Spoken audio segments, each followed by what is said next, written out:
प्यारे बच्चों, फिर से स्वागत है आप सभी का मेरे YouTube channel Hindi study with Akhilesh में। आशा करता हूं कि आप सभी स्वस्थ होंगे। बच्चों, आज की चर्चा का विषय है आपकी पाठ्यपुस्तक स्वाति के पद्य खंड का पाठ 4। पाठ का नाम है नीति काव्य। इसका पहला शीर्षक है अमृतवाणी। कवि हैं कबीरदास जी। बच्चों, नीति कथनों का सीधा संबंध जीवन के अनुभवों से होता है। कबीर के पास गहरे जीवन के अनुभव थे। इन्हीं अनुभवों के आधार पर कबीर के नीति कथन मार्मिक बन पड़े हैं। आइए बच्चों, अब हम व्याख्या पर चर्चा करते हैं। सबसे पहले हम इसका शब्दार्थ सुनेंगे। साधु सज्जन, सकल सभी, बिरछ वृक्ष, कुसंग कुसंगति या बुरी संगति, पाथर पत्थर, तिराय तैरता है, कदली केला, भुजंग सर्प। आइए बच्चों, अब हम इसकी व्याख्या सुन लेते हैं।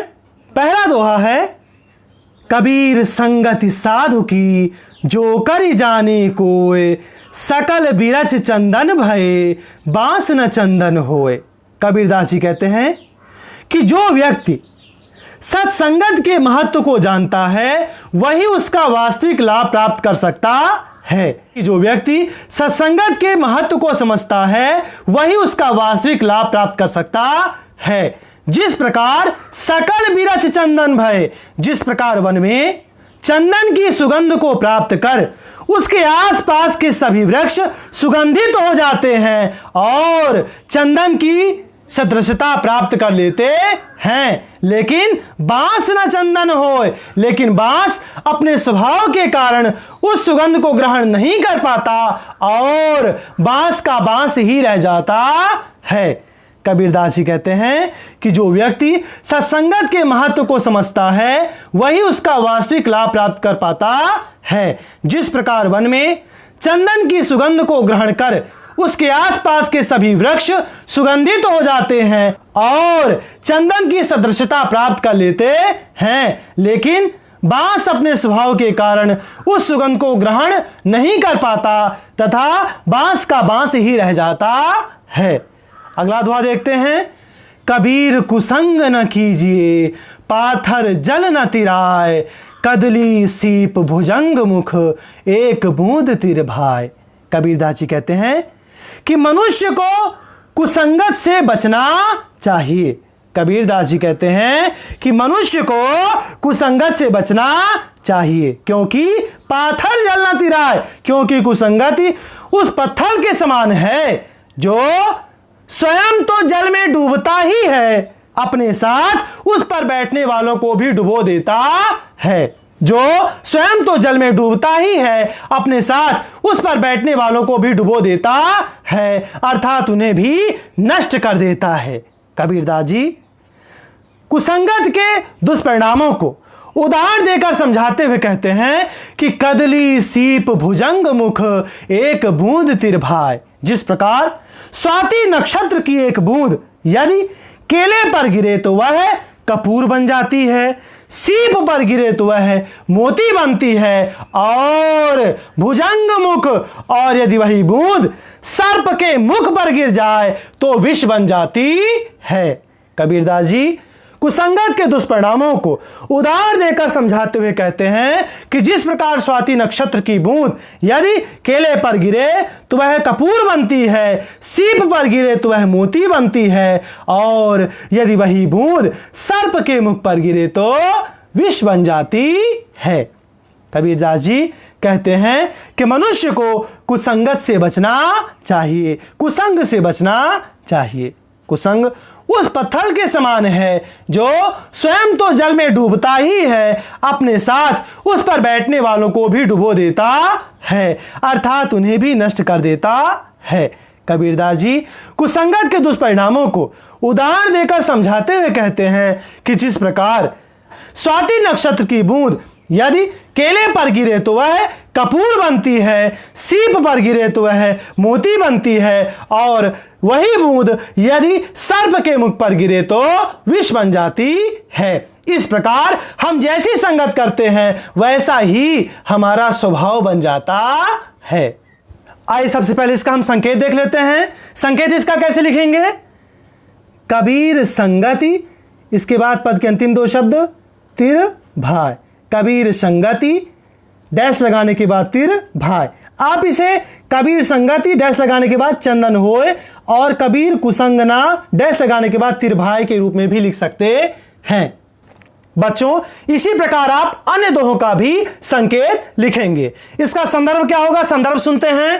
प्रस्तुत दोहा हमारी पाठ्य पुस्तक स्वाति से नीति काव्य नामक पाठ के अमृतवाणी नामक शीर्षक से लिया गया है, जिसके कवि कबीरदास जी हैं।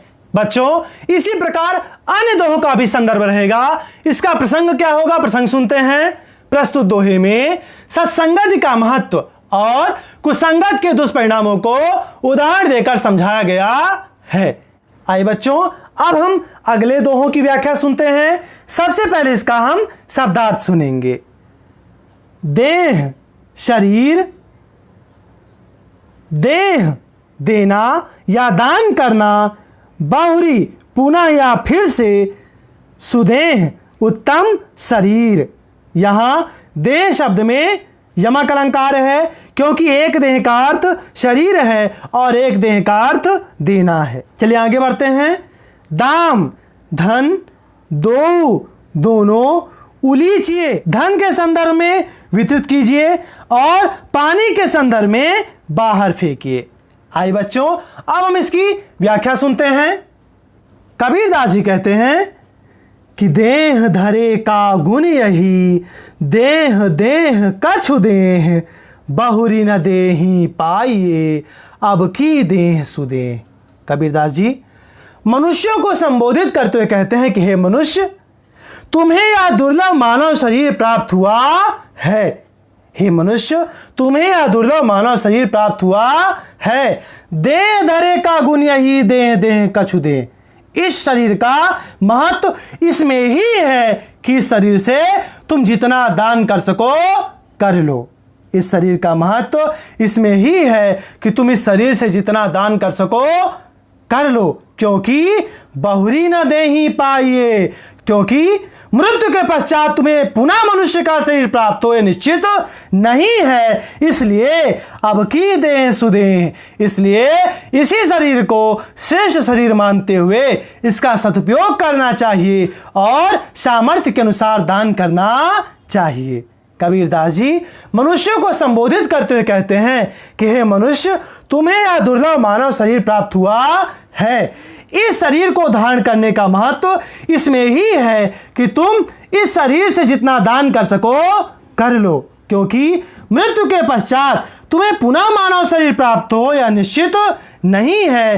अतः इसी शरीर को श्रेष्ठ शरीर मानते हुए इसका सदुपयोग करना चाहिए और अपने सामर्थ्य के अनुसार दान करना चाहिए। आइए अब हम अगला दोहा देख लेते हैं। कबीरदास जी कहते हैं कि जो जल बाढ़ है नाव में, घर में बाढ़ है दाम, दो हाथ उलीचिए यही सयानो काम। कबीरदास जी कहते हैं कि यदि घर में धन अधिक हो तो उसे दान करना चाहिए। कबीरदास जी कहते हैं कि यदि घर में धन अधिक हो तो मनुष्य को उसे दान करना चाहिए। वे उदाहरण देते हुए कहते हैं कि जिस प्रकार जो जल बाढ़ है नाव में, जिस प्रकार नाव में पानी भर जाने पर उसे बाहर निकाला जाता है जिससे पानी की अधिकता के कारण नाव ना डूब जाए, उसी प्रकार घर में धन अधिक होने पर उसे श्रेष्ठ कार्यों और दान में लगाना चाहिए, अन्यथा वह धन स्वयं के साथ साथ धन स्वामी को भी ले डूबता है, अर्थात उसे भी नष्ट कर देता है। इसलिए हमें अपने सामर्थ्य के अनुसार दान करना चाहिए। कबीरदास जी कहते हैं कि घर में धन अधिक होने पर मनुष्य को उसे दान करना चाहिए। वे उदाहरण देते हुए कहते हैं कि जिस प्रकार नाव में जल अधिक होने पर उसे बाहर निकाला जाता है जिससे जल की अधिकता के कारण नाव ना डूब जाए, उसी प्रकार घर में धन अधिक होने पर उसे सत्कर्मों और दान में लगाना चाहिए। ऐसा ना करने पर वह धन अपने साथ धन स्वामी को भी ले डूबता है, अर्थात उसे भी नष्ट कर देता है। इसलिए हमें अपने सामर्थ्य के अनुसार दान करना चाहिए। यहाँ कबीरदास जी ने मानव शरीर का महत्व दान से बताया है। वहीं दूसरे दोहे में संपत्ति बढ़ने पर दान करने के लिए प्रेरित किया है। अगला दोहा देख लेते हैं। सबसे पहले इसका हम शब्दार्थ सुनेंगे। माटी मिट्टी रौंदे पैरों के नीचे कुचलना, मोह मुझे तोह तुझे, तन शरीर काचा कच्चा, कुंभ घड़ा टपका, पानी की बूंदे फूट गया कछु कुछ भी। आइए बच्चों, अब हम इसकी व्याख्या सुन लेते हैं। कबीरदास जी कहते हैं कि माटी कहे कुम्हार से, क्या तू रौंदे मोहि, एक दिन ऐसा होएगा मैं रौंदूंगी तो। कबीरदास जी कहते हैं कि मिट्टी कुम्हार से कहते हैं कि हे कुम्हार, तू मुझे अपने पैरों के नीचे डालकर रौंद रहा है। कबीरदास जी कहते हैं कि मिट्टी कुम्हार से कहते हैं कि हे कुम्हार, तू मुझे अपने पैरों के नीचे डालकर रौंद रहा है। एक दिन ऐसा होएगा मैं रौंदूंगी तो। एक दिन ऐसा आएगा जब मैं तुझे रौंदूंगी। कहने का अर्थ यह है कि यह शरीर पंच तत्वों से बना हुआ है और मृत्यु के पश्चात यह उन्हीं पंच तत्वों में विलीन हो जाता है। माया का कोई भी सामान हमारे साथ नहीं जाता और यही कहा जाता है कि मिट्टी का शरीर मिट्टी में ही मिल गया। अगला दोहा देखते हैं। कबीरदास जी कहते हैं कि यह तन काचा कुंभ है, लिए फिरे थे साथ, टपका लागा फूट गया कछु न आया हाथ। कबीरदास जी कहते हैं कि यह शरीर कच्चे घड़े के समान है। यह शरीर कच्चे घड़े के समान है जिसे हम अपने साथ लेकर विचरण कर रहे हैं। कबीरदास जी कहते हैं कि यह शरीर कच्चे घड़े के समान है जिसे हम अपने साथ लेकर विचरण कर रहे हैं। टपका लागा फूट गया, कच्चे घड़े पर जब पानी की बूंदें गिरती हैं तो वह फूट जाता है। यदि पक्का घड़ा होता तो उसमें पानी भरा जा सकता था, लेकिन कच्चे घड़े में पानी की कुछ बूंदें गिरने पर ही वह फूट जाता है। तो कबीरदास जी कहते हैं कि उस घड़े पर पानी की कुछ बूंदें गिरने पर वह फूट जाता है और हाथ में कुछ भी नहीं आता है। यदि हम शरीर के संदर्भ में कहें तो मृत्यु से सामना होने पर हमारे पास कुछ नहीं बचता है। इसलिए हमें इस शरीर का अभिमान नहीं करना चाहिए। कबीरदास जी कहते हैं कि यह शरीर कच्चे घड़े के समान है जिसे हम अपने साथ लेकर विचरण कर रहे हैं। जब उस कच्चे घड़े पर पानी की कुछ बूंदें गिरती हैं तो वह फूट जाता है और हमारे हाथ में कुछ भी नहीं आता है। यदि हम इस शरीर के संदर्भ में कहें तो मृत्यु से सामना होने पर हमारे पास कुछ नहीं बचता है। इसलिए हमें इस नाशवान शरीर का अहंकार नहीं करना चाहिए। प्रस्तुत दोहे में कवि ने मानव शरीर की क्षणभंगुरता का उल्लेख करते हुए संसार व शरीर की नश्वरता पर अपने विचार व्यक्त किए हैं। आइए बच्चों, अब हम अगले दोहे की व्याख्या देख लेते हैं। सबसे पहले इसका हम शब्दार्थ सुनेंगे।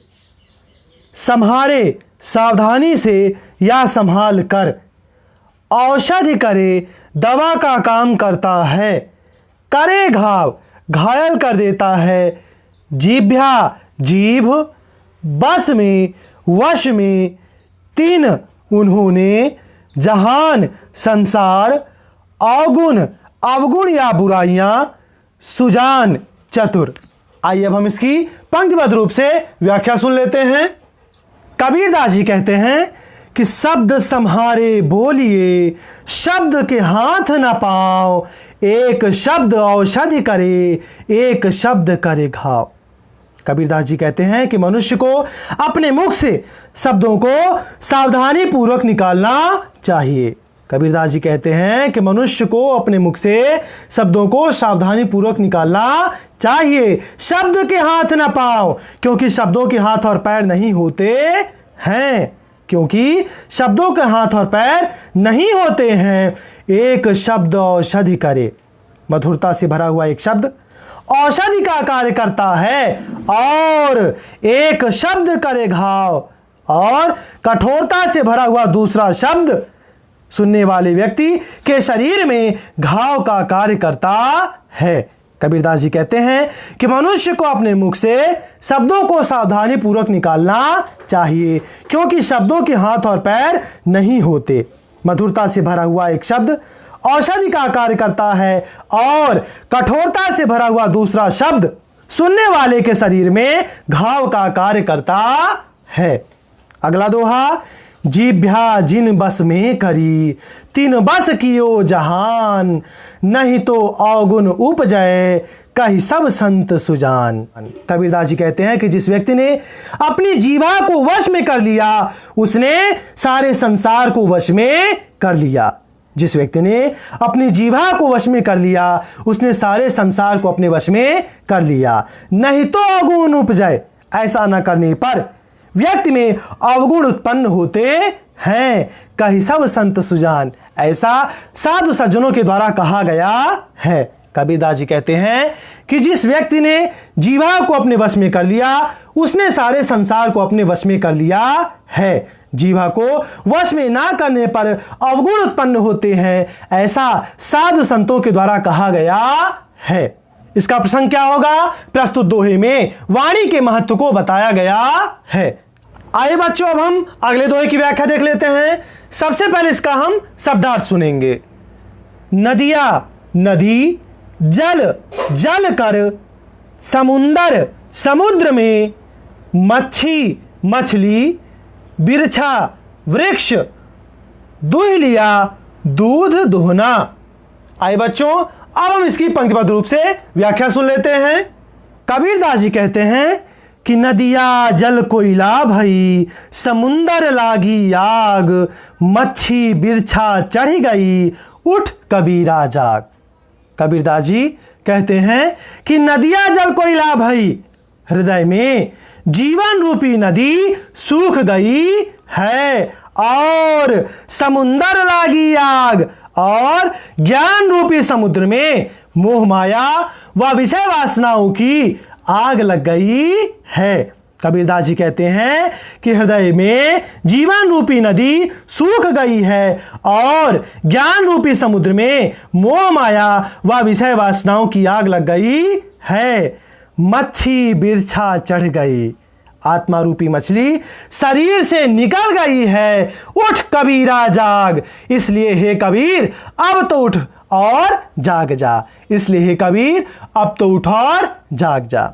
कबीरदास जी कहते हैं कि हृदय में जीवन रूपी नदी सूख गई है, और ज्ञान रूपी समुद्र में मोह माया व विषय वासनाओं की आग लग गई है। आत्मा रूपी मछली शरीर से निकल गई है, इसलिए हे कबीर अब तो उठ और जाग जा। अगला दोहा देखते हैं। तिल समान तो गाय है, बछड़ा 9 हाथ, मटकी भरी भरी दुह लिया, पूंछ 18 हाथ। कबीरदास जी कहते हैं कि तिल समान तो गाय है। इस संसार में माया रूपी गाय बहुत छोटी है, बहुत सूक्ष्म है, और बछड़ा 9 हाथ, और उसका बछड़ा बहुत बड़ा है। अर्थात पूरा संसार माया की वस्तुओं से भरा पड़ा है। मटकी भरी भरी दूह लिया, उस माया रूपी गाय से मटकी भर भर कर दूध दूह लिया, अर्थात अपनी समस्त इच्छाओं की पूर्ति कर ली, किंतु पूंछ 18 हाथ, उसकी कामना रूपी पूंछ 18 हाथ की है। अर्थात हम अनेक इच्छाओं की पूर्ति करते हैं, किंतु हमारी इच्छाएं शेष ही रह जाती हैं। कबीरदास जी कहते हैं कि इस संसार में माया रूपी गाय बहुत छोटी है, और उसका बछड़ा बहुत बड़ा है। अर्थात पूरा संसार माया की वस्तुओं से भरा पड़ा है। उस माया रूपी गाय से मटकी भर भर कर दूध दूह लिया, अर्थात अपनी समस्त इच्छाओं की पूर्ति कर ली।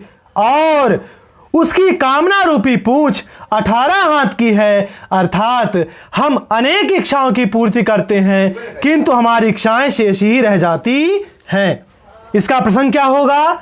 इस उलट बासिया में कबीरदास जी ने जीवन के रहस्यमय अनुभवों को व्यक्त करते हुए आत्मा को परमात्मा से जोड़ने का प्रयास किया है। आइए बच्चों, अब हम इन सभी दोहों का विशेष सुन लेते हैं। पहला विशेष क्या होगा? सदुक्कड़ी भाषा का प्रयोग। दूसरा, नीति से उत्पन्न रचना है, अतः शांत रस का प्रयोग। तीसरा, दोहा छंद। चौथा, अनुप्रास अलंकार का प्रयोग। बहुत बहुत धन्यवाद आप सभी का। आशा करता हूं कि आप सभी को मेरा आज का वीडियो पसंद आया होगा। अगर आपको वीडियो पसंद है तो मेरे इस वीडियो को लाइक करिए, मेरे चैनल को सब्सक्राइब करिए। मिलते हैं हम अगले वीडियो में, तब तक के लिए आप सभी को राम राम।